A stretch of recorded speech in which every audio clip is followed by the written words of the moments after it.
Hey there, St. Thomas friends and families. We are halfway through Holy Week, but we are just now coming into kind of the meat of our Holy 3 days. If you have not had a chance to see our St. Thomas Youth Group's virtual walk through Holy Week, it is now available on our Facebook pages, the Family Forum page, and the St. Thomas main page, as well as the St. Thomas YouTube channel. Like I said in my email, it is appropriate anytime during the Holy 3 days, but I highly recommend you watch it. They really worked hard on basically creating a new version of this project from what it used to be, just to make it work during this time of social distancing. Tomorrow, we officially enter our Holy 3 days with Maundy Thursday. So you're going to start seeing some more activity on our Facebook pages. I will begin posting kid-friendly versions of the Holy Week Gospels, starting with tomorrow and the Last Supper and Jesus washing the feet of his friends. I will be honest, Maundy Thursday is, and for many, many years, has been my favorite day of the church year. Even though it is difficult, it ends in darkness with the stripping of the altar, which you will see in our 7 o'clock service tomorrow evening.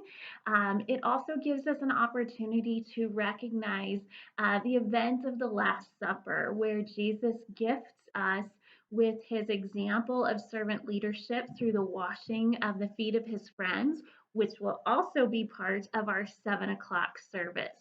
So if you are able, I highly recommend having some kind of a wash basin, or even if you can watch on a cell phone safely near a bathtub with a towel so that you and your family can participate in the foot washing. I highly recommend that experience.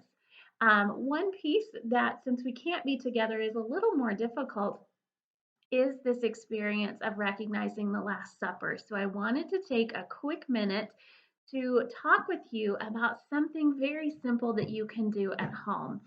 It's based off what's called an Agape Supper. If you've been with St. Thomas for a long time, you might remember that we used to do this in our church. An Agape meal is based off the Greek word agape for love. And it lets us experience the love that Jesus shared with his disciples at this final meal as they celebrated the Passover feast together.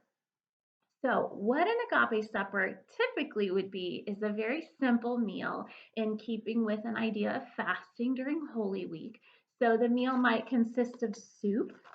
You might have olives or seeds or fruit.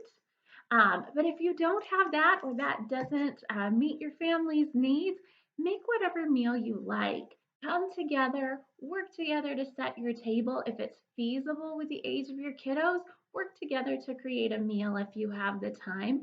And then down below in the comments, you will find a link to a little resource with some special prayers that will take you through everything from washing your hands prior to setting the table to setting the table and recognizing the experience of uh, considering Jesus and his disciples and the Last Supper that they shared together.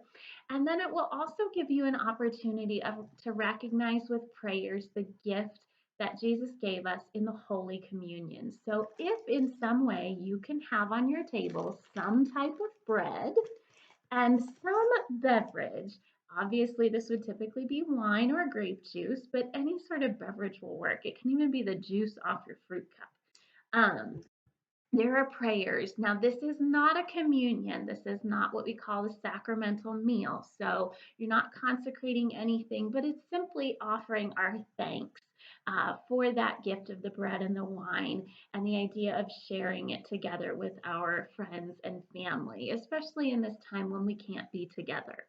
So, again, I will post those prayers, the little liturgy down below in the comments. And if you're looking for a way to do something a little special with your dinner tomorrow evening, I highly recommend coming together, making an agape meal in your own family style together. And during that time, just talk about the ways that you serve one another in your household and ways that your family can serve people in the greater community as well. I look forward to seeing you off and on over the next few days on the Facebook page and again on Sunday morning when we come in together into our Easter joy. Good night.